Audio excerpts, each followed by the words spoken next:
स्वतः होऊन राहिले. म्हणजे ह्या घटना अगोदर पण घडत होत्या आणि पुढे सुद्धा घटना अशा घडत आहेत की लोक जे आहेत ना, आरोपीची सुनावणी असेल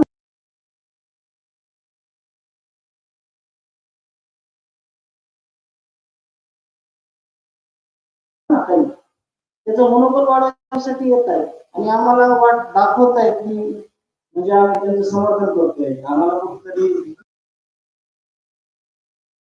आम्हाला भीती वाटते. आपण मी स्वतः माझं कुटुंब आणि गाव कधी घाबरणार नाही आणि कुठल्याही स्टेजला जाऊ आणि कुठेही न्यायाच्या भूमिकेत आम्ही कधीही कुठेही उतरायला तयार. गावकरी सोबत आहे. यापेक्षा सगळे समाज, तुम्ही सगळे लोकप्रतिनिधी सगळ्या गोष्टी बाजूला आमच्यासोबत आहे.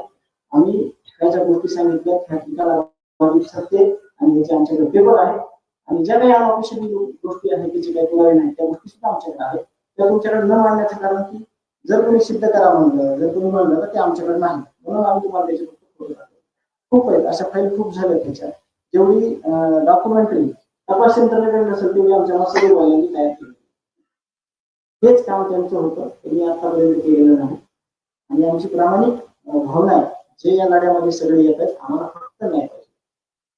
आम्हाला न्याय व्यतिरिक्त काहीच नाही पाहिजे.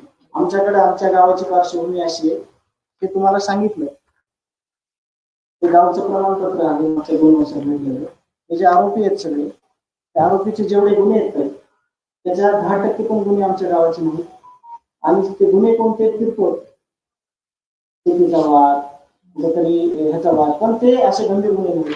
ते 2 फरक आहेत. एवढं गाव चांगलं जे आरोपी आहेत ना सरकार असं सांगेल म्हणजे ही गावची पार्श्वभूमी आहे. असं आमच्या गावचा इतिहास आहे आणि असं गुन्हा गाव चालणार त्याचे इतके भयानक पद्धतीनं संपवलं आम्ही आमच्याकडे कधीही आम्ही ह्याची उणीव भरून काढू शकत नसतो. हे सगळं तुमच्याकडे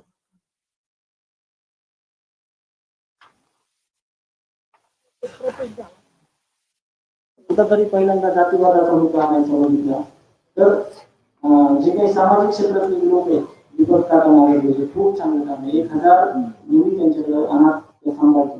डॉक्टर होत आहेत, इंजिनियर होत आहेत. त्या लोकांचं मनोगत आहे. फक्त गावाविषयी त्यांचं काय मत आहे हे खाली जोडलेलं आहे आणि आताचं जे ध्वजारोहण आहे जे आरोपी आहेत त्याच गावचे ते दत्ता दादा बाळगाचे दत्ता उभारले म्हणून त्यांचा याच्या मुलांसाठी मुलांसाठी आश्रम आहे त्यांचं ते काम करतात. त्यांचे विचार जरी आपण बघितले संतोष अण्णाच्या विषयी तरी सगळं कळतं गावाचा इतिहास काय आहे. त्याच्यामध्ये राहिला 9 डिसेंबरला ज्या दिवशी घटना घडली गावातले काही तरुण केस पोलीस स्टेशनला गेले पण केस पोलीसवाल्यांना दिशाभूल केली. इकडे जीवाचीवाडी म्हणून गाव आहे आणि संतोष अण्णाला चिंचोली शिवारात घेतलं. पोलीसवाल्यांना सांगितलं नाही तुम्ही जीवाचीवाडीकडे शोधा. जाणीवपूर्वक दिशाभूल केली पोलीसवाल्यांना. केस आरोपी झाले पाहिजे. ऍक्च्युअल ह्याच्यात उलट सांगितलं. ह्याच्यात ऍक्च्युअल पीआय प्रशांत महाजन आणि पीएसआय राजेश पाटील खरे आरोपी तेच आहेत. राजेश पाटील आणि पीएसआय राजेश पाटील आणि पीआय प्रशांत महाजन हे खरे आरोपी तेच आहेत. आता त्यांनाच हे सगळ्या जे आरोपी त्यांचे सगळं संगनमत होतं. त्यांना डिटेल माहिती होतं की संतोष देशमुखला कुठं नेलंय काय केलंय काय सगळे डिटेल. राजेश पाटलाला सस्पेंड केलंय आणि प्रशांत महाजनची हेडक्वार्टरला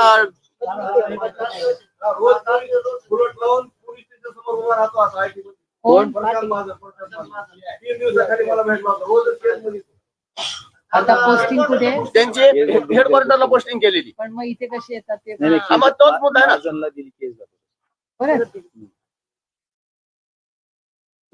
तुमची काय ती यंत्रणा आम्हाला पोलीस स्टेशन नसलं त्यामुळे आमचं संरक्षण केलं.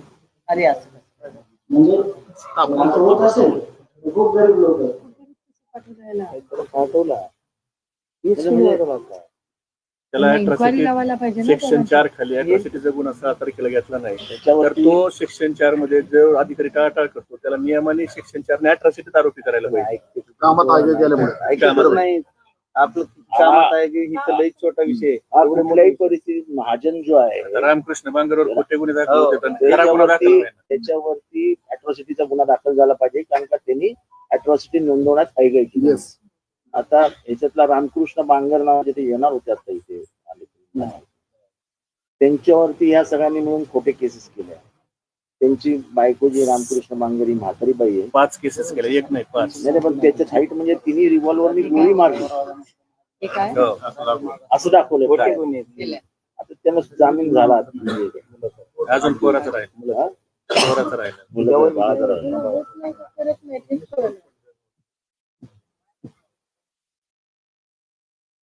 म्हणून म्हणजे गावकऱ्यांना कदाचित हे नसेल. आमची मागणी काय होती, आम्ही जेव्हा विधानसभेत बोलत होतो की आम्ही जे विधानसभेत होते माझा जो प्रमुख मुद्दा होता म्हणजे ज्युडिशियल इन्क्वायरी व्हावा आणि ज्युडिशियल इन्क्वायरीचा स्कोप मोठा ठेवा. म्हणजे इथे ज्यांच्यावर अन्याय केला त्या वाल्मिक कंपनी संजय आशीर्वाद त्या सगळ्यांना तक्रार नोंदवते. त्यांना मला अनेक कुटुंबियांनी फोन केला, महादेव मुंडेचं प्रकरण आहे, तिच्या बायकोला पहिल्यांदा माझी संपर्क साधला की असं आहे, काही तुम्ही गुन्हा आम्ही उभा राहतो. तसे अनेक प्रकरण आहेत.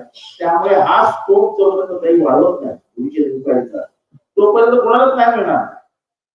इथे अन्यायग्रस्त लोकांची मालिका आहे. ते रामकृष्ण मांगरेच्या 12 शैक्षणिक संस्था होत्या. त्या 12 शैक्षणिक संस्था 18 शैक्षणिक संस्था वाल्मिक कराड आणि धनंजय मुंडेला पळवायच्या होत्या आणि म्हणून त्यांच्यावर खोट्या केसेस दाखल केल्या. म्हणजे मला लाज वाटते, मी एसपीला दर आठवड्याला 3-4 फोन करायचो की साहब झूठा केस है, बेचारे बुड्ढा बुद्धि घूम गए, भाग रहे इधर से उधर, उनको आप अगर झूठा बोलते तो 2 मिनट में छूट जाएगा. ते करला त्यांनी 3 महिने घेतले. अशा खोट्या केसेस वाटते ते झालं 2 वर्ष इथे वाटते ते झाले. म्हणजे खास करून ह्या म्हणजे जे 2.5 वर्ष मागची केली सरकारची त्याच्यामध्ये धुमाकूळ करायचा. त्यामुळे जोपर्यंत ते सगळं ज्युडिशियल इन्क्वायरीच्या चौकटीत येत नाही तोपर्यंत काही कोणाला न्याय मिळणार नाही आणि असंच प्रकरण दाबली जातील. आणि जे पोलीस इथे होते त्या पोलिसांची ताई म्हणजे या गावकऱ्यांचा कोणती इच्छा असेल त्याच्यात एकही पोलीस जिल्ह्यात राहता कामा नाही ना. देशोटी आउट ऑफ द डिस्ट्रिक्ट नोकरीची बाकी जिल्ह्याच्या बाहेर पाठवा, सध्या तरी जिल्ह्याच्या बाहेर पाठवा. आता तो प्रशांत महाजन मी 2 केसेस दाखवले त्याच्या बापवंत मिरडर केस मध्ये पण त्यांनी वाल्मिकला मदत केली. वाल्मिक आरोपी आहे तरी तो आठवड्यात एकदा 2दा 3दा त्याच्यावर जेवायला चहाला बसायचा. वाल्मिक आरोपी असतात. बिसमरी केली त्यांनी, नंतर बिसमरी केली. म्हणजे अशा पद्धतीने कुठलं हे असतं. आता मी मगाशी दावे झाले कैलास फडचिकस, कैलास फडचिकरचं नाव नाही का, मग एसपी कसं काय ते कैलास फडचा बोलावून एफआयआर करतो.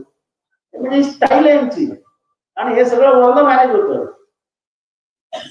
हे धक्का आहे. आणि जोपर्यंत काही वगैरे असं बोलत नाही की तुम्ही ज्युडिशियल इन्क्वायरीचा स्कोप वाढवा आणि ते पॉइंट ऑफ रेफरन्स मध्ये ते आणून द्या. आणा की ज्यांना तक्रार करायचं असेल ते जजला तक्रार करा तरच होईल. नाही तर पहिले आता एक मर्डर झाला पुढे मर्डर होत होता.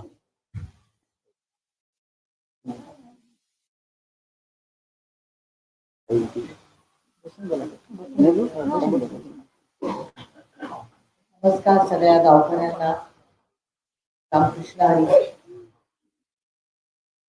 तर मी काही इथे भाषण करायला आलेले नाही, या कुटुंबाची भेट घ्यायला. पण कुणाची तरी लेख आहे, मी पण कुणाची तरी लेख. ही माऊली 40 वर्षाची पण नाही आहे. कपाळावरच कुंकू.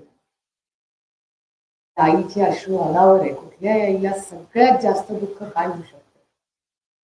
प्रत्येक आईला आपलं मूल जाणं ह्याच्यापेक्षा मोठं काय दुःख असतं. माझ्या मावशीचा असाच एक मुलगा खूप लहान वयात गेला. आज त्या गोष्टीला 20-25 वर्ष झाली असतील. माझी मावशी नाही सावरली. आता बिचाराचा ऍक्सिडेंट झाला होता. म्हणजे आज इतकी वर्ष झाली तरी तिच्या प्रत्येक बोलण्यात त्याच्यामुळे आईचं दुःख, बहिणीचं दुःख, आपण खरंच त्या कुटुंबाला न्याय कधी देऊ शकू का? कारण का त्यांचे वडील परत आल्याशिवाय हा न्याय कसा? तरी एवढा समजूतदार पद्धतीने कुटुंब वागतो. पद्धतीने या देखील आम्ही बघते. आणि मी तुम्हाला खरंच सांगते, अतिशय प्रांजळपणे आपल्याला सांगायचे. आदरणीय पवार साहेब येऊन गेले.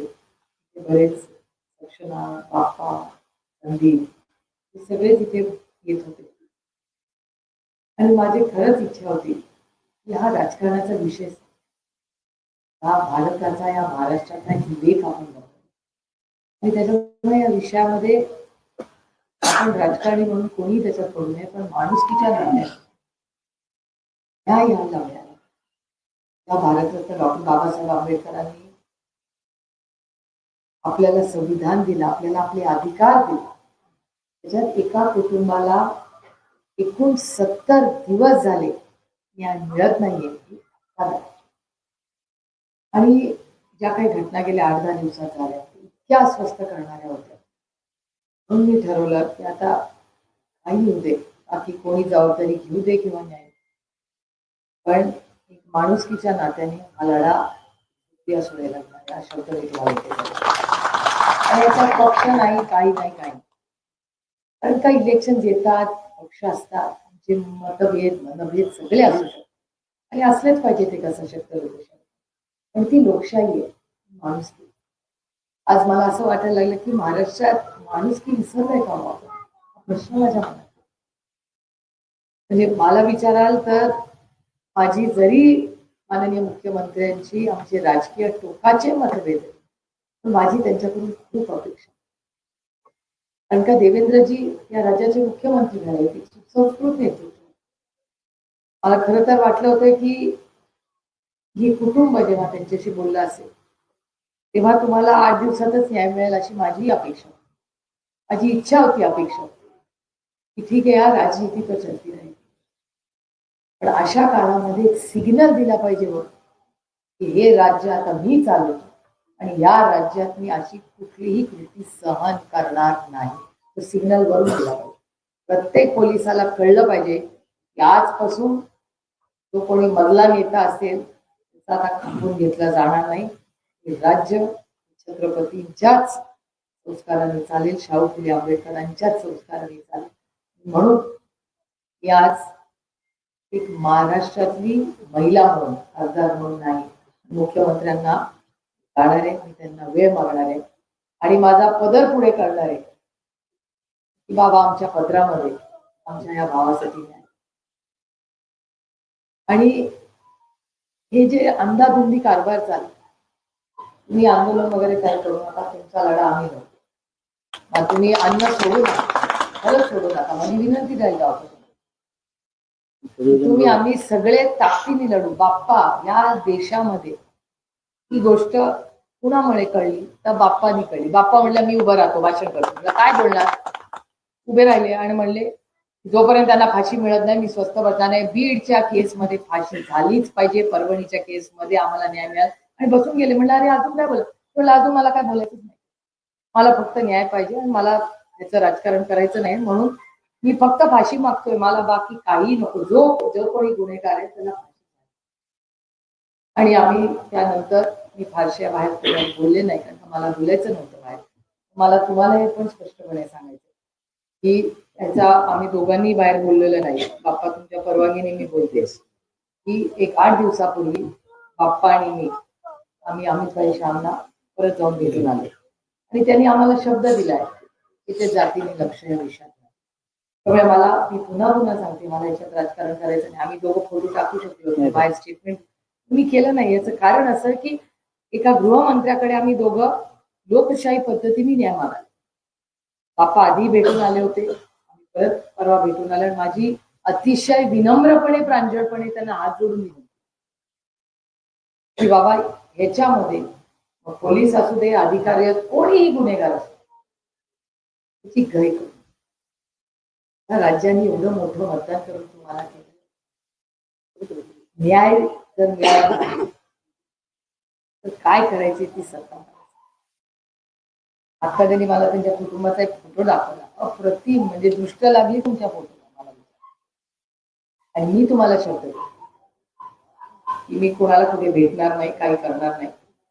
आणि कॉम्प्रोमाइजचा तर विषय, सत्यमेव जयते, सत्याचाच विजय झाला पाहिजे. जो कोणी याच्या मागे असेल त्याला आपण फाशी द्यायलाच पाहिजे. मी या मुलीला शब्द, त्याच्या आईला आणि आजीला याचा शब्द दिला, ह्याच्यात राजकारण नको. तुम्ही म्हणतात असं काय कोणाचं होईल त्याला आपला काही घेणं नाही, पण ह्या बीडमध्ये सगळी जी मस्ती आहे ना यांची उतरलीच पाहिजे. सत्तेची आणि पैशाची मस्ती. सत्ता आणि पैसा आयुष्यभर टिकत. ती कशाने भांडायची, ती लढा सत्यानीच मोडून काढायचा. आपण सगळे जोपर्यंत एकत्र आहोत ताकदीने लढू. काय कोर्ट केसेस असतील काय असतील स्वतः मी बघू. मी स्वतः त्यात तुम्हाला न्याय मिळाल्याशिवाय स्वस्थ बसणार नाही. आणि हे फक्त तुमच्या कुटुंबासाठी नाही. मी म्हणला तसं बीडमध्ये जे कुणाला हाणामारी झाली आता फोडले त्या कुटुंबाची माहिती घ्या. त्या कुटुंबाला पण आपण न्याय हे कुठेतरी थांबलंच पाहिजे. गुंडागर्दी थांबलीच पाहिजे. बीड मधली प्रत्येक महिला मन मोकळेपणे जशी मी राज्यात आणि देशात फिरते तशा तुम्ही फिरल्याच पाहिजेत. मला काळजी वाटता कामा नाही माझी लेख बाहेर. तसं काय करते प्रशासन? सत्तेमध्ये बसला ना, विकास विकास विकास हा यांचा विकास आहे. जर माझी लेख जाणार असेल, ती मगाशी आई मला म्हणत होती की माझा लेख बाहेर गेला. तुम्हाला माहिती आहे तुमची आई काय म्हणली? तुमची आई मला असं म्हणाल्या की जेव्हा माझा लेख बाहेर जातो तो घरी येईस तोवर माझ्या काळजात अशी चिंता वाटत असते. याच्यासाठी महात्मा गांधी लढले. त्याच्यासाठी या देशात स्वातंत्र्य आलं की या माऊलीला मुलाचा बाहेर गेल्यावर दुखदुख वाटते की माझा लेख परत घरी येईल का नाही. हे प्रशासन आहे. हा महाराष्ट्र आहे. हा चव्हाण साहेबांचा महाराष्ट्र आहे. मी तुम्हाला शब्द देते की ही लढाई आज तुमची नाही, ही लढाई आमच्या सगळ्यांची आहे. आणि तुम्ही कोणीही उपाशी राहणार नाही. या राज्यातला माझा कुठलाही भाऊ किंवा बहीण उपाशी राहणार नाही. उपाशी राहिले तर आम्ही राहू, पण तुम्हाला आम्ही उपाशी राहतो. तुम्ही या लढा लढायचा नाही, आम्ही लढणार. कशासाठी आम्ही सगळे होतो? आम्ही लोकप्रतिनिधी होतो. कशाला लोकांनी आम्हाला निवडून दिले? याच्यासाठीच निवडून दिलंय ना. मी तुम्हाला शब्द देते की तुम्हाला रोज आम्ही अपडेट देत जाऊ. आणि मी मुख्यमंत्र्यांना आज विनंती करणार आहे की आम्हाला एक दिवस आड अपडेट पाहिजे की तुमचं प्रशासन काय काम करते. लपवण्यासारखं काय नाही ना तुम्हाला. मग का पारदर्शकपणे राज्याला सांगत नाहीये तुम्ही काय चालतं? अहो जेव्हा या सगळ्या घटना होत होत्या या 15 दिवसाच्या, तो माणूस त्यांचं नाव वाल्मिक कराड ना, वाल्मिक कराडची हिंमतच कशी होते की व्हिडिओ काढून मी पोलीस स्टेशनला येतोय. काय समजता तुम्हाला? कुणाच्या जीवावरही मस्ती आहे की पैशाची आणि सत्तेचीच मस्ती आहे ना. लाज वाटली पाहिजे या सगळ्या लोकांना. आणि हे सहन महाराष्ट्र करणार नाही. हे करायचंय. मी तुम्हाला शब्द देते की हा जो कोण 7वा आहे ना तो कृष्णा आंधळे आहे कुठे? असाच गायब झाला हवामध्ये. कुठे गेला? तुम्ही मला पाणी आणा. कृष्णा आंधळे गेला कुठे? असा कसा गायब झाला? तुम्ही मला सांगता तुम्ही ट्रॅक करू शकत नाही. अहो रोज आमचे फोन ट्रॅक करते सरकार. तो कृष्णा आंधळे सापडत नाही यांना. पटत कुणाला पटतं इथे की कृष्णा आंधळे सापडू शकत नाही? मला सांग. असं शक्य तरी आहे का? जेव्हा संदीप काहीतरी त्याच्यावर बोलला तर सगळ्यांनी एवढी संदीपवर टीका केली. असं कुठे झालं? 2 महिने झाले हा कृष्णा आंधळे मिळत नाही. आज बोलला की खरं बोलला. तुझा मर्डर झाला. त्याच्याकडे सर्वात गुप्त माहिती कृष्णा आंधळेकडे आहे. आणि मला कृष्णा आंधळेचा सीडीआर फोन पडला. कुठे गेला फोन? सीडीआर काढा तुम्ही. फोन असा जातो कुठे? आम्हाला सीडीआर पाहिजे. कृष्णा आंधळे आणि प्रत्येक जे 7 लोक अटक झाले त्यांचा सीडीआर हा फोनचा मिळालाच पाहिजे. आणि याच्यासाठी आपण सगळे मिळून लढा लढू. आणि त्याचा एसपीचे सीडीआर काढा. डीवायएसपी आणि एसपीचे सीडीआर पहिले का? म्हणजे जेव्हा मर्डर झाला त्याच्या आधी आणि त्या आवाजा कंपनीच्या मध्ये एसपीचे आणि साईडचे सीडीआर काढा, डीवायएसपीचे सीडीआर काढा. आणि काहींनी ज्याचे घेऊन दिली की प्रशासनानं, काही तुम्हाला आठवत असेल की शिना मुळा नावाचं एक प्रकरण झालं होतं. आतापर्यंत महाराष्ट्रामध्ये जेवढी खून प्रकरणं झाली पब्लिक मध्ये गेली. पोलीस हे बघतं की 1 दिवसाआड पत्रकार परिषद घेऊन झालेली चौकशी महाराष्ट्रासमोर होती. मग ह्या खून खटल्यामध्ये एकदाही पोलीस प्रशासनाने आजपर्यंत पत्रकार परिषद घेऊन ही अशी चौकशी झाली आहे का सांगितलं नाही. कारण या सगळ्या गोष्टी त्यांना लपवून ठेवायच्या.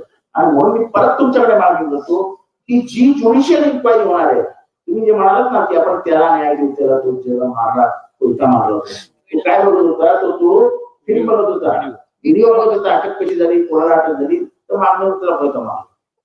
या सगळ्यांना जोपर्यंत ज्युडिशियल इन्क्वायरीच्या परव्ह्यू मध्ये घेत नाही, त्याच्या म्हणजे कक्षेत घेत नाही ज्युडिशियल इन्क्वायरीच्या, काहीच नाही मिळणार. लोकच खा. तो रामकृष्ण पांगरची फॅमिली घाबरत होती माझ्याशी बोलायला. नाही नंतर बोलतो इतकी दहशत निर्माण करून ठेवली. त्याच्यामुळे मला वाटते ईडीचा केस आपण जी मागणी केली आहे की ह्या देशामध्ये खंडणी हा मोठा गुन्हा आहे. मनमोहन सिंग साहेब काँग्रेसचं जेव्हा सरकार होतं ना तेव्हा त्या काळामध्ये ईडी, आता ईडी तर सगळ्यांनाच माहिती आहे, पोरापोराला ईडी माहिती आहे राज्यात, आणि ईडी खंडणी मागणं म्हणजे तो गुन्हा आहे त्या देशामध्ये, त्याला ईडी लागते. मला प्रश्न विचारतोय त्या वाल्मिक कराडला तो तर खंडणी मागत होते ना सगळे, मग त्यांना आधी अटक कशी नाही झाली, त्यांना ईडी का नाही लागली? हा प्रश्नाचं उत्तर सरकारला द्यावं लागेल ना.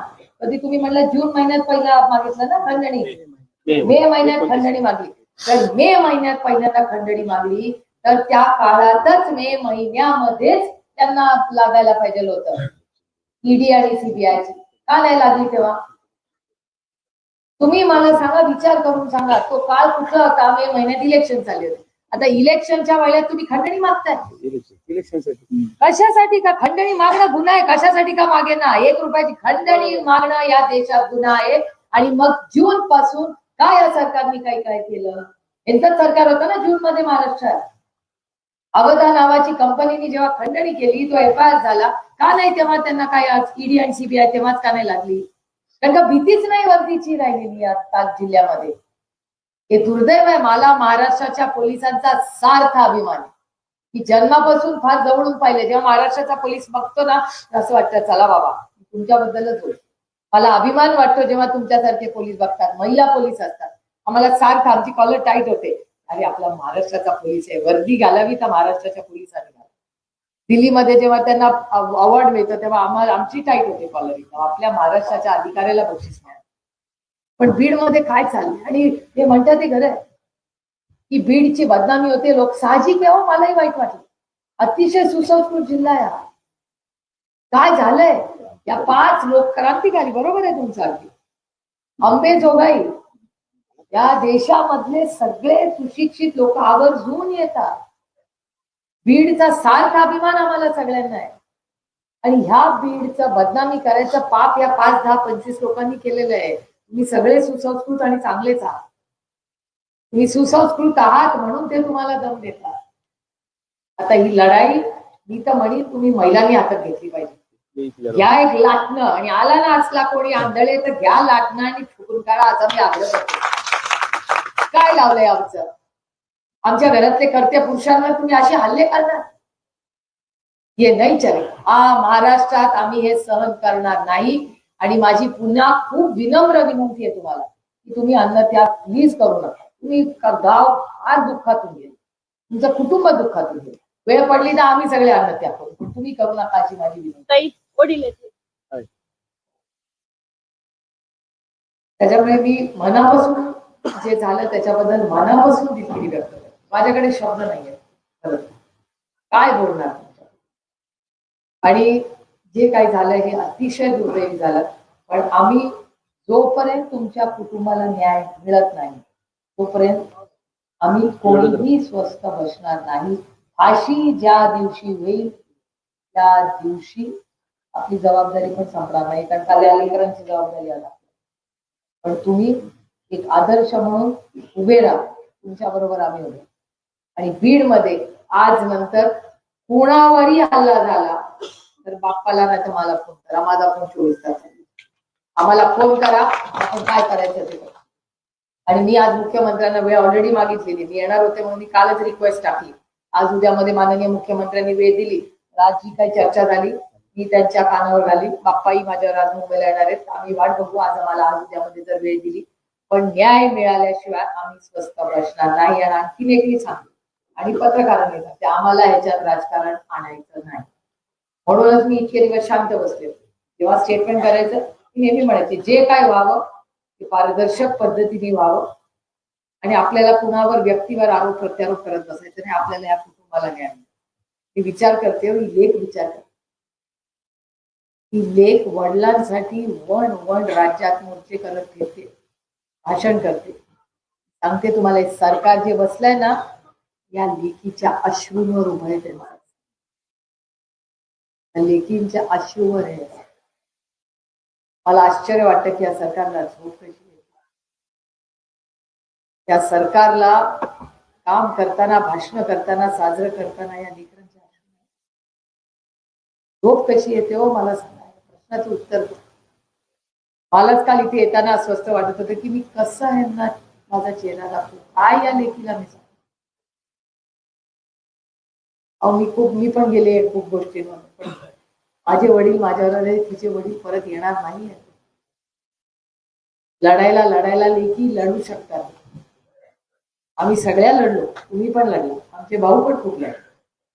मीला कुठल्या तोंडाने उत्तर देऊ, हिचे तर बाबा परत येणार. आणि मुलगी अभ्यास करते, भाषण करते, आणि ते असंवेदनशील सरकार हर एका शब्दाने न्याय देऊ म्हणते. काय न्याय द्या कुटुंबाला? आणि माझा प्रश्न आहे पुन्हा माननीय मुख्यमंत्र्यांना, की तो 7वा माणूस आहे कुठे? त्या तानाजी सावंताचं पोरग विमान तो वापस बोललो. माझं काही नाही, ते तुमचा वैयक्तिक आहे. ते तानाजी सावंतजी जे काय त्यांचे झाले, तो तुम्हाला मुलगा सापडतो विमान परत येऊन, पण आमच्या भावाचा खुनी हा तुम्हाला सापडतो? इतके निर्दयी आहात तुम्ही. काय गरीब आहे, शोषित आहे, वंचित आहे, पीडित आहे म्हणून त्याला आवाज नाही या देशामध्ये? आम्ही पूर्ण ताकदीने त्या कुटुंबाच्या मागे उभं राहू. जोपर्यंत यांना न्याय मिळत नाही, ह्या दोन्ही मुलांची जबाबदारी जी आदरणीय पवारसाहेबांनी घेतलेली आहे, अर्थातच आम्ही यांचं कुटुंब म्हणून या मुलांच्या सगळ्या दुःखत आहेत, पण ते सुख त्याच्यात आम्ही आयुष्यभर राहू, हा शब्द मी तुम्हाला सगळ्यांना देते. आणि आज गावकरी आपण मोठ्या संख्येने आला, विश्वास माझ्यावर दाखवला. मी सगळ्यांना सांगतो, एखाद्याने जेव्हा आपल्याला विश्वास टाकताना एक मोठं दडपण असतं, एक मोठी जबाबदारी असते. आणि तुमची बहीण म्हणून मी आज जबाबदारी घेणार. आणि शब्द तुम्हाला देते की बाप्पा आणि मी आयुष्यभर, आणि संदीप भैया आम्ही सगळे तुमच्याबरोबर पूर्ण राहू. अरे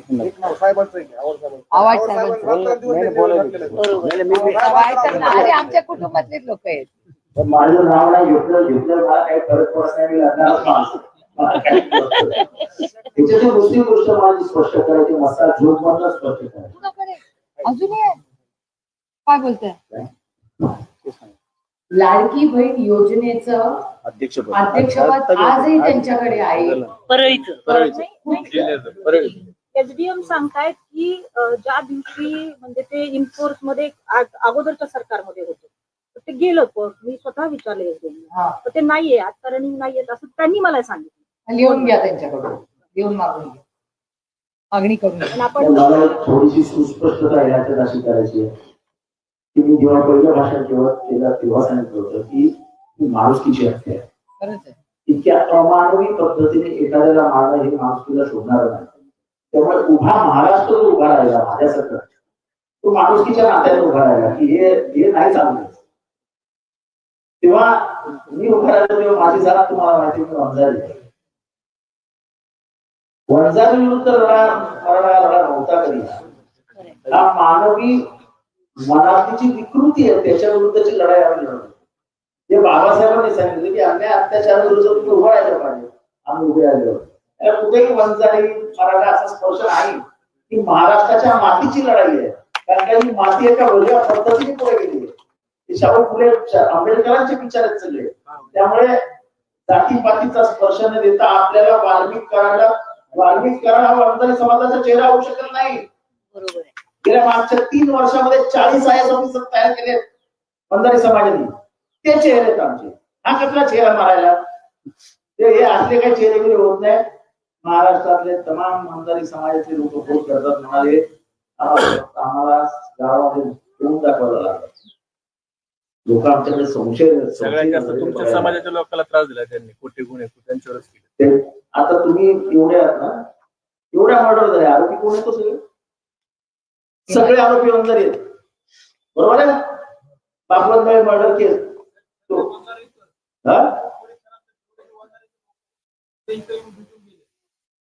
तेच तुम्हाला म्हणतो. तर त्याला माझी स्पष्टता ही आहे की ही माणुसकीची हत्या झाली आहे आणि त्याच्या विरुद्ध आपल्याला लढायचं आहे. आणि ताकदीने सर्व समाजाने एकत्र येऊन लढायचं, ही आमची भूमिका आहे. त्या भूमिकेनुसार आम्ही कुठेही बाजूला जाणार नाही.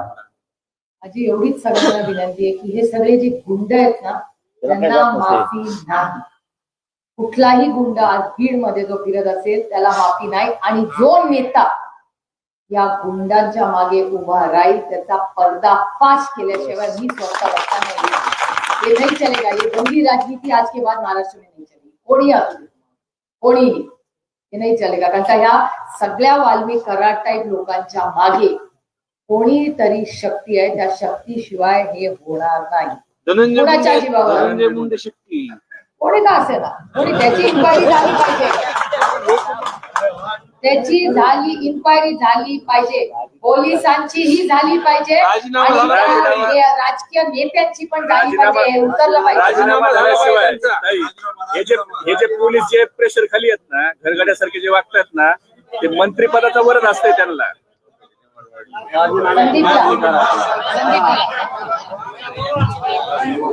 राजीनामा झाला पाहिजे. आमची एकच मागणी आहे. सुरुवातीपासून पहिल्या दिवशीपासून गावात जो आम्ही आपल्याशी चर्चा केली, वाल्मिक कराड काही एवढा मोठा नाहीये. त्याला संरक्षण फक्त या मंत्रिपदाचं भेटतं. जे धनंजय मुंडे साहेब जे मंत्री आहेत ना, तिथं संरक्षण भेटतंय. हे सगळं सरेंडर झाले, एका गाडीमधून येते. प्लीज मला भयंकर राग येतोय ऐकल्यावर. पोलीस स्टेशनमध्ये गेल्यानंतर हातात सगळे दोरे गंडे होते. साहेब आवड साहेब आपण सुद्धा लय ताकदीने मांडले सभागृहात माझ्यासोबत त्यांनी. आणि त्यांना जोपर्यंत त्यांचा राजीनामा देत नाही ना, हे सगळं हे बघा त्यांची फाईल बघायची काय काय त्यांनी जमा केले. एकदा त्यांचा राजीनामा झाला ना, हे सगळे फासावर चढतील. बघा तुम्हाला सांगतो, एवढीच आमची मागणी सगळ्यांची. संदीप, बाकीच्या आरोपीला ते त्यांचं तोंड झाकलं, हातकाड्या लावल्या आणि ह्यांना का सोडलं. त्याच्यामुळेच त्यांचा राजीनामा झाला. प्रमुख मागणी पाहिजे आपली. ह्याच्यात राजकारण हे काही नाही. आणि प्रकाश दादा म्हणले ना भाड्याने दिलं. दुसरी मागणी आहे की कुमावत नावाचे एक अधिकारी होते, सगळ्यांच्या चाव्या टाईप केल्या होत्या. तर त्या कुमावत आणण्यासाठी गेले 3 महिना मागणी होते. आले होते ते 1.5 वर्षापूर्वी. परत एकदा त्यांना आणलं पाहिजे. आणि दुसरी एक गोष्ट, एक चौकशी झाली पाहिजे. चौकशी कोर्टाच्या लक्षात येणार. मी नियम काढला की मी पोलीस स्टेशनला जातो, तर पोलिसांचं काम होतं नाकेबंदी करायची आणि त्याला गाडी पकडायचा, गाडी पकडून आपल्या गाडीत घ्यायचा. पोलिसांनी इतका त्याला वेळ दिला की त्याची डायरेक्ट गाडी आणि सीआयडीच्या गेट समोर, आणि गेट मधून तो असा चालत चालत उतरत कसं काय बाकाला पोलिसांचा असा केला. त्यामुळे भाषणात सांगितलं होतं की मुंबई क्राईमचा कोण दाऊद आलेला ना, तर दाऊदला ठरवता एवढी दहशत होती पोलिसांची. ह्या सरकारच्या वागण्यामुळे खरी लाच कोणाची केली असेल पोलिसांची. सरकारचं काय नाही केलं. आणि त्याच्यावर त्या प्रकरणाची चौकशी झाली पाहिजे की त्याला हे असा मार्ग मोकळा करून करू दिला. त्याला जी गाडीत आणला त्या गाडीचा चालक कोण होता, त्या गाडीच्या चालकाची चौकशी झाली पाहिजे. तो आधी कोणाच्या यात्रेत कोणाकडे होता तो काढायला नको. पण एकंदरीतच टाईमला नाही ओढत. पण मीच स्पष्ट सांगतो की राजकीय वरद असल्यामुळे इथल्या सगळ्या गुन्हेगारांना अभय मिळालं. आणि आज ते जे माजले ते फक्त आणि फक्त राजकीय वरद असतात. सरेंडर होण्याच्या आदल्या दिवशी मांजर सुंबेवर ही आरोपी वाल्मिक कराड स्वतः सरेंडर होण्याच्या आदल्या दिवशी सीसीटीव्ही कशी होते काय उपकार केला का आपल्याला सरेंडर केलं. प्रॉपर परळीतच होते ते. माझं म्हणणं आहे सरेंडर केलं काय उपकार केले का आपल्यावर. त्यांनी त्याला पकडून हातात फडफडत आणायला पाहिजे होतं. हे काय लावलंय उपकार केलं काय. काहीतरी सांगतात, व्हिडिओ करतात. हे सुस्त कसं आहे ना, दुर्दैवी आहे. खूप खूप दुर्दैवी आहे. प्रेसवाले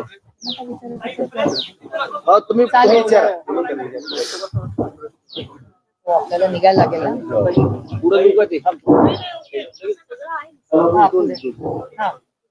तुम्ही आम्हाला दिलासा दिला की तुम्ही पूर्णपणे तुम्ही आमच्या पाठीमागे आहात. पण परत मी गावकऱ्यांतर्फे आपल्याला विनंती करतो, आम्ही 25 तारखेपर्यंत ऐका बाप्पा, आम्ही 69 दिवस वाट बघितली. 25 तारखेपर्यंत आमच्या मागण्या नाही झाल्या तर आम्ही 25 तारखेला आंदोलन करणार. मागण्याची लिस्ट द्या तुमच्याकडे 25 तारखेपर्यंत तुम्ही तुमच्या मुख्यमंत्र्यांना भेटा. तुमच्या लेवलवर तुम्ही तुमचं करा. 25 तारखेपर्यंत मुख्यमंत्र्यांना आम्हाला न्याय दिला नाही तर आम्ही 25 तारखेला अन्नत्याग करणार म्हणजे करणार. पण आता आमची सहनशीलता संपली. कृपा करून तुम्ही आता त्या गोष्टीमध्ये लक्ष द्या. या बरोबर आहे त्याच्यावर तू बस ये बेटा इकडे सुरू कर. हा विचार. नाही, मी कालच माननीय मुख्यमंत्र्यांना रिक्वेस्ट टाकलेली आहे की मला आज त्यांच्या सोयीने ते व्यस्त असतात राज्याचे मुख्यमंत्री त्यांनी वेळ द्यावी अशी विनंती मी केलेली आहे एक. आणि दुसरं ही जी मागणी आहे की फाशी ही झालीच पाहिजे. आणि मला अस्वस्थ करणारी गोष्ट अशी की आजही त्या सगळ्यांना भीती वाटते हो. तुम्ही विचार करा ना, आज एवढे अस्वस्थ काय, भीती काय लोकांच्या मनामध्ये. म्हणजे आजही एवढी पोलीस यंत्रणा, एवढी मोठी इन्क्वायरी चालू असताना आजही बीड मधल्या लोकांना जर भीती वाटत असेल तर ह्याचा विचार झाला पाहिजे. आणि ही गुंडागर्दी आहे ना, ही थांबली पाहिजे.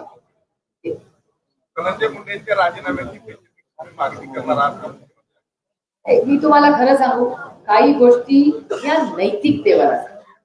आणि मी अनेक दिवस म्हणजे सगळेच पक्षाचे, आणि मला ह्याच्यात खरंच राजकारण आणायचं नव्हतं कधीच, आणि मी अंधारी नाही, विषय अतिशय संवेदनशील. आणि त्याच्यामुळे माझी अपेक्षा होती की तुम्हाला आठवत असेल आमचं सरकार होतं, तुमच्या परवानगीने थोडासा विषय बोलते प्लीज, की आमचंही सरकार होतं तेव्हा देशमुख साहेबांचं फक्त कानावर काही गोष्टी आल्या तेव्हा अटक झाली, राजीनामा झाला. त्याच्यानंतर ते आपले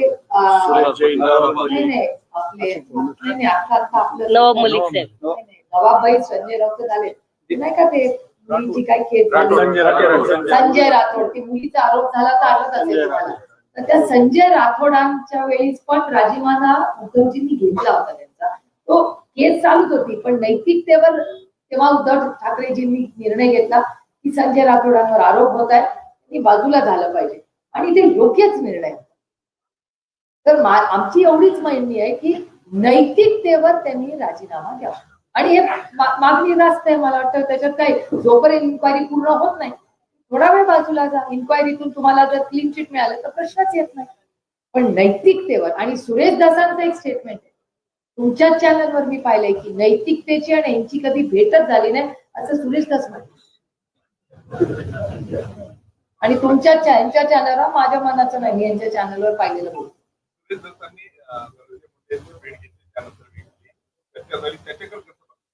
मला खूप वेदना झाली, मला खरंच सांगते. एक तर सुरेश दसाने मी अनेक वर्ष एकत्र काम केले पण मला खूप वेदना झाल्या ते येऊन. मला खूप वाईट वाटलं, कारण मला असं वाटलं की हा जो केस लढा आहे, परभणीचा असू दे, बीडचा असू दे, हा लढा वैयक्तिक नाहीये हो, हा राजकीय नाहीये, हा या कुटुंबाला न्याय देण्यासाठी आहे. हा एक सामाजिक प्रश्न आहे. तो बोलून म्हणजे जर आज कोणीही खंडणी मागत असेल तर कुठल्याही पक्षाचा माणूस असेल त्याला अटक झालीच पाहिजे. खंडणी वाईट गोष्ट आहे, खून तर फार पुढची गोष्ट आहे, पण खंडणी मागणंच गुन्हा आहे. तर खंडणी मागण्यासाठी या लेकराचं आयुष्य उद्ध्वस्त झालंय, हा कुठला न्याय मला सांगा. मग अशा वेळेस काय झालं पाहिजे, याच्यात आम्ही राजकारण आणलं पाहिजे. ही माणुसकीचा विषय, आणि माणुसकी राहिलीच नाही या सरकारमध्ये असं दुर्दैवाने म्हणावं लागतं. त्यामुळे माझ्या खरं तर सुरेश दासांकडून खूप अपेक्षा होत्या. मला फार दुःख झालं, वेदना झाल्या ते बातमी ऐकून, कारण का मला वाटलं होतं की ते लॉजिकल एंडला नेतील.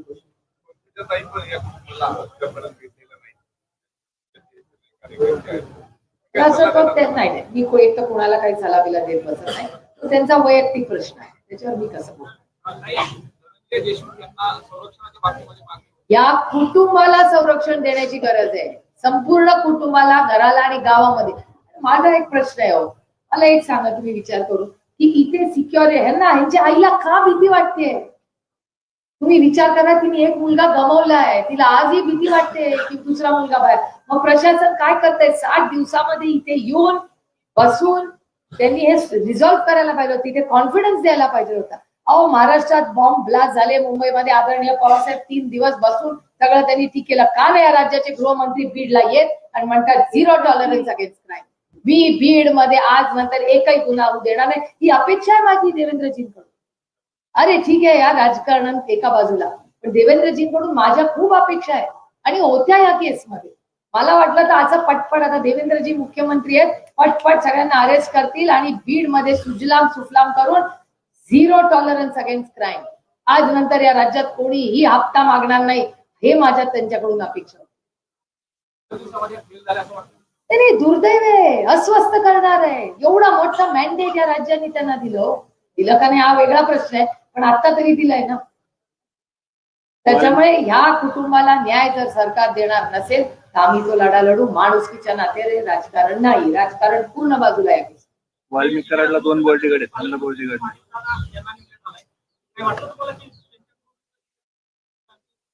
नाही. अर्थातच ते या राज्याचे डेप्युटी चीफ मिनिस्टर आहेत, ते यामध्ये येऊन गेले. माझी एकच अतिशय विनम्रपणे बीडच्या पालकमंत्र्यांची विनंती माझी राहिली, जी मी मागणी करणार आहे, त्यांना पत्र केलंय मी तयार, जे मी पाठवणार आहे त्यांना, की हे सगळं माननीय मुख्यमंत्र्यांनी हे नीट करावं. कारण गृह मंत्रालय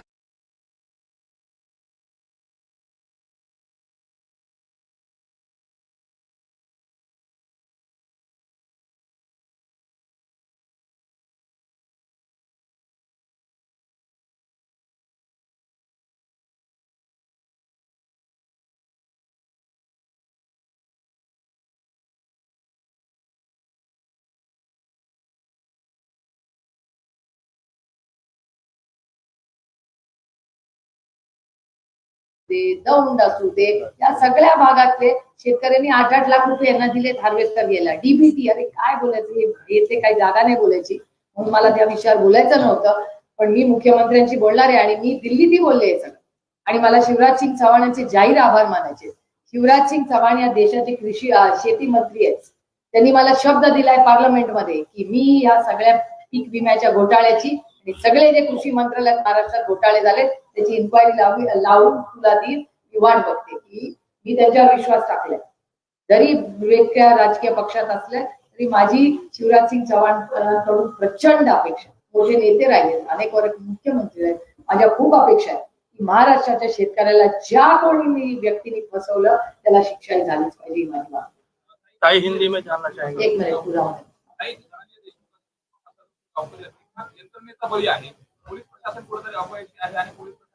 पोलीस आणि सरकारी यंत्रणा दोन्ही एकाला सोडून चालणार नाही.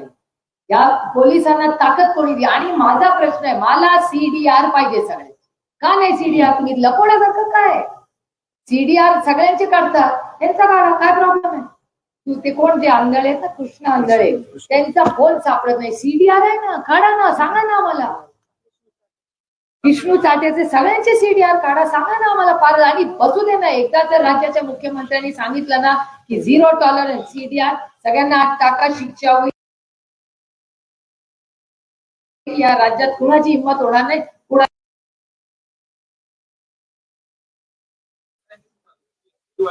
मागणी आता संदीप भैयांनी केली, बाप्पांनी पण केली की सगळ्यांचे सीडीआर काढा. ते कुणाशी बोलले, कुणाला ते गलिच्छ व्हिडिओ दाखवले, हे आम्हाला माहिती पाहिजे. कुणाला त्यांनी फोन करून जेव्हा ते चाललं होतं, आता मुलांच्या समोर मला बोलायला लावू नका. त्यांच्यावर आधीच दुःखाचा डोंगर आलाय. आपण परत ते विषय नको मुलांच्या समोर काढू. सीडीआर आम्हाला फोन मध्ये कोणी कुणाला फोन केले, यांना ताकद कोणी दिली? पोलिसांच्या मागे कोण होतं? एवढी ताकद आलीच कुठे? वाल्मिक कराडची हिंमत कशी होते? एक व्हिडिओ काढून सांगायचा की मी आता पोलीस स्टेशनला येतोय का, मी आता पायगड्या घालू का? काय त्याला खून केलाय तिकडे, या मुलांचं आयुष्य उद्ध्वस्त केलंय. लाज नाही वाटत यांना की ते म्हणतात आम्ही पोलीस स्टेशनला सरेंडर करायला येतोय? पोलिसांनी धरून आणायला पाहिजे होतं त्यांना. काय करत होती पोलीस यंत्रणा तेव्हा? एवढी मस्ती यांना येते कुठून ही मस्ती? कोणीतरी मागे उभं राहिलं म्हणून एवढा सुटतं ना त्यांना. आणि कोण ते व्हिडिओवर पण मी पाहिलं, कोणतरी मुलगा, त्याचं नाव तो बरोबर अखंड, हे कुठलं आहे? जेलमध्ये पण यांची सगळी सोय चालली आहे. रोहित कोणीतरी नाव होतं, मला आडनाव नाही आठवत. मला रोहित नाव आठवतंय. तुमच्या अस्वस्थ करणार आहे. Not fair. इतका अन्याय आपल्या महाराष्ट्रात होऊ शकतो ते म्हणजे मी खरंच या कुटुंबाला सॉरी म्हणते की या प्रशासनाने असं का केलं. या कुटुंबाची भेट घेत आहे, यानंतर परळीत जाणार आहे. परळीमध्ये सुद्धा अशा पद्धतीने 16 महिन्यापासून आरोपी निष्पन्न देखील झाले नाही. आरोपी तिथे गेल्यानंतर अरे बीड मध्येच कसे सगळे गुन्हेगार फरार होतात? काय करताय? इन्चार्ज कोण आहे इथला? त्याला उत्तर द्यावं लागेल. म्हणून तर मी देवेंद्रजींकडे न्याय मागणार आहे की काय करते इथली कुठली लिडरशिप त्यांच्या मागे उभी राहते. पोलीस फार चांगले असतात. मी फार वर्ष अनुभव केलाय. आमच्या जिल्ह्यात आम्ही बघा पोलिसांना कधी त्रास देतो आणि ते बिचारे चांगले आहेत, ते काम करत असतात आपापल्या पद्धतीने. हिंदी में जानना चाहेंगे नाही काय त्यांची आणि आमची काही जी चर्चा झाली ती आपापा आणि मी केली. मला वाटतं काही गोष्टी सगळ्याच काही माईकवर बोलायच्या नसतात, कारण का खूप विश्वासाच्या नात्याने त्यांनी आम्हाला वेळ दिली. मी अमित भाई शानचे मनपूर्वक आभार मानते की आम्ही वेळ मागितली, त्यांनी तातडीने आम्हाला वेळ दिली आणि आमचं दोघांचं सगळं बोलणं ऐकूनही घेतलं सविस्तर. आम्ही त्यांना समजून सांगितलं की बाबा असं असं आहे, त्यांनी सगळं ऐकून घेतलं आमचं म्हणणं. त्यामुळे आम्हाला ते न्याय देतील एवढी आमची अपेक्षा. आणि माणुसकीच्या नात्याने मी पुन्हा पुन्हा विनंती करते की कृपा करून कोणीही याच्यात राजकारण आणू नये. माणुसकीचा विषय राजनीती होती राहील. हिंदी में जानना चाहेंगे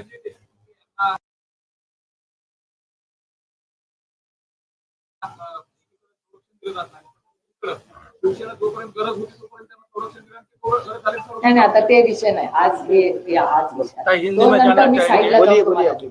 में जानना चाहेंगे आज आप परिवार को मिलने को आए और बाद में आप मुख्यमंत्री को भी मिलेंगे, तो मुख्यमंत्री के पास क्या आवेदन? नहीं, हमारी मांग यही रहेगी कि जिन्होंने ये खून और ये गंदी हरकत की उनको फांसी होनी ही चाहिए और जल्द होनी चाहिए. हम 5 साल 10 साल नहीं रुकने वाले. हमको फास्ट ट्रैक कोर्ट चाहिए और इसी साल हमको इन फैमिली को न्याय मिलना चाहिए. और जिस तरह अंधाधुंधी यहाँ हो रही है, कौन है इसके पीछे, तो उनको भी, उन सबको, और जो पुलिस यंत्रणा को ताकत कौन दे रहा है, उसके पीछे कौन करवा रहा है. हमारे महाराष्ट्र की पुलिस बहुत अच्छे है. पुलिस ये नहीं गंदा काम करे, उसके पीछे कोई है जो इनको करवा रहा है ये सब. मंत्री धनंजय मुंडे का राजीनामा का बार बार मांगने होता है, लेकिन अभी तो राजीनामा हमारी तो कहती है कि नैतिकता इस पे ही होनी चाहिए. आप सोचिए ना, इस बच्चे की आंसू पे ये सरकार खड़ी है. इतनी असंवेदनशील सरकार मैंने कभी नहीं. Thank you.